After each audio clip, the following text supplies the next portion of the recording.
नमस्कार मित्रों। जय माता दी। आप सभी कन्या राशिफल तक देख चुके हैं।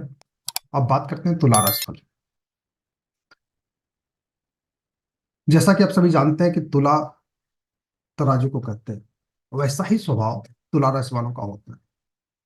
वो पूरी लाइफ अपने आप को बैलेंस करने का प्रयास करते हैं, अपनी लाइफ को बैलेंस करने का प्रयास करते हैं, बैलेंस करके बोलने का प्रयास करते हैं, रिश्तों में बैलेंस करते हैं। लेकिन हवा का एक झोंका जिस प्रकार से तराजू को डिसबैलेंस कर देता है, वैसा ही एक विचार, एक कमेंट इनकी लाइफ को डिसबैलेंस कर देता है। और ये दिन, हर समय, हर पल उसको बैलेंस करने में लगे रहते हैं और पूरी लाइफ बीतती जाती है। तो ये स्वभाव की बात होगी। अगर बात करते हैं राशिफल के बारे में, तो मित्रों ये है चार्ट तुला राशि की। आप पाएंगे कि तुला राशि का स्वामी सेकंड भाव में बैठा हुआ है। ठीक है, तो सेकंड भाव में बैठा हुआ वीनस लग्नेश होकर के, अष्टमेश होकर के सेकंड में बैठा हुआ है। तो सेकंड भाव हमारा किस बात का द्योतक है? धन भाव का। ठीक है, इस भाव का द्योतक है धन भाव का। और ये जनवरी 2024 के लिए आप पूरे महीने ये कह सकते हैं कि इन्वेस्टमेंट। सेकंड भाव क्या होता है? बैंक का पैसा, अलमारी का पैसा। तो पैसा आप कमाएंगे और इन्वेस्ट होगा। कहाँ होगा? बैंक में जमा करेंगे, अलमारी में रखेंगे, पर्स में संभाल के रखेंगे, मतलब किसी को देंगे नहीं। तो कुल मिलाकर कमाई के स्रोत जो है बने रहेंगे। रिश्तों को बैलेंस करने में प्रयास करते रहेंगे। रिश्ते जो है आपके अच्छे होंगे, परिवार से मेल जोल होगा। आप जो भी बातचीत करेंगे वो अच्छा करेंगे, बोल समझेंगे, फिर बोलेंगे। इस प्रकार से प्रयास करते रहेंगे तो कुल मिला के अच्छा रहेगा। थर्ड भाव यहाँ पर मंगल और सूर्य का जो है प्रभाव थर्ड भाव पे यहाँ पाएंगे कहीं कहीं डिसबैलेंस हो रहा है भाइयों से, बहनों से। और आप चाहे कितना भी प्रयास करें, ये मतभेद बने रहेंगे पूरे महीने। ठीक है, फिर बात करते हैं फोर्थ भाव, फिफ्थ भाव। फोर्थ भाव माता का है, फिफ्थ भाव आपके जो है प्रेम संबंध का है, आपके एजुकेशन का है, आपके जो है नॉलेज का है। इसमें कोई कमी नहीं आने वाली है। आपका पढ़ाई में मन लगेगा, आपका जो है प्रेम संबंध जो है ठीक ठाक बने रहेंगे, कहीं कोई समस्या नहीं है। सिक्स भाव यहाँ पर आता है जुपिटर का, जो सेवंथ भाव में बैठा है। तो सिक्स भाव जो होता है आपके जॉब का कारक, आपकी रोजी रोटी का कारक जो है सेवंथ भाव होता है, आपके पार्टनरशिप का भाव का कारक सेवंथ होता है। तो यहाँ पर जुपिटर आपके लग्न को देख रहा है और सिक्स का कारक होकर के देख रहा है, थर्ड का कारक होकर देख रहा है। तो अब पाएंगे कि यहाँ पर थर्ड भाव पे जुपिटर की भी दृष्टि है ना।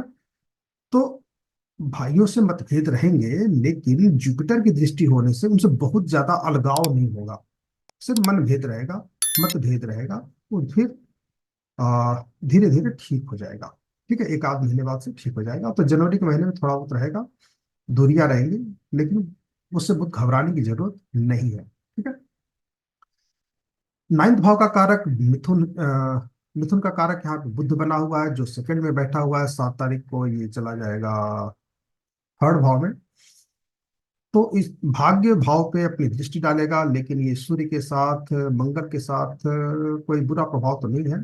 ठीक है, क्योंकि दूरी बहुत ज्यादा है। तो अ, भाग्य भाव पे दृष्टि डाल करके भाग्य को बढ़ाएगा ही, आपको नुकसान नहीं पहुंचेगा। अस्त नहीं हो रहा सूर्य यहाँ पे मरकरी। ठीक है, तो पूरे महीने आपकी जो है भाग्य भाव में कोई कमी नहीं होनी है। जो भी आप कार्य करेंगे वो आपके भाग्य अनुकूल रहेगा और सक्सेस रहेगा। फोर्थ का कारक है चंद्रमा है, जो 11th में बैठा है। और ये दो दो दिन पे चेंज होता रहता, तो ये थोड़ा बहुत आपका कर्म भाव चेंज होता रहेगा। मतलब कोई बहुत बड़ी समस्या यहाँ पर नहीं है। 11th का कारक सूर्य है, जो फिफ्थ में, थर्ड भाव में बैठा हुआ है, इसका फोर्थ में आएगा। तो माता से थोड़ा सा दूरी बन सकती है, जन्म स्थान से थोड़ी थोड़ी सी दूरी बन सकती है, लेकिन आप पाएंगे यहाँ पर 411 का जो संबंध बनता है, 411 में क्या होता है, प्रॉपर्टी खरीदने का संबंध बनता है। ठीक है, तो 15 तारीख के बाद से आप प्रॉपर्टी खरीद सकते हैं, आप वाहन वाहन खरीद सकते हैं, गाड़ी खरीद सकते हैं। तो आप पाएंगे 15 तारीख के बाद से आप ना गाड़ी की बुकिंग कर रहे हैं, मकान की बुकिंग कर रहे हैं और उसको खरीद रहे हैं, ठीक है, या खरीद रहे हैं। तो यहाँ पर जो है अधिकतर हो सकता है बुकिंग हो और एक आध महीने बाद आप परचेज करें उसे। ठीक है, तो ये योग यहाँ पर सूर्य लेकर के आया है। 9-12 का संबंध यहाँ पर बुद्ध है, थर्ड में जब पहुंच रहा है तो भाग्य भाव तो है, वीजा के लिए अप्लाई यहाँ पर दिख रहा है। पूरे महीने अगर आप विदेश जाने का प्रयास थोड़ा भी है तो आप वीजा के लिए अप्लाई कर सकते हैं। अगर आपने वीजा अप्लाई किया हुआ तो आपका वीजा आ सकता है, मिल सकता है। ये तुला राशि यहाँ पर बता रही है। कुल मिला के तुला राशि यहाँ पर अच्छा है, जुपिटर की दृष्टि है। जुपिटर यहाँ पर 7th भाव में बैठा हुआ है, 6 का स्वामी होकर के, तो थोड़ा एक कमी ये बताता है, मैरिड लाइफ में थोड़ी सी दूरियां बन सकती है। ठीक है, थोड़ी सी दूरियां बन सकती है, मई मई के बाद से ठीक हो जाएगा। और पहले से मतभेद चला रहा है, कोई आज की बात नहीं, क्योंकि जुपिटर यहाँ पूरे 1 साल रहता है।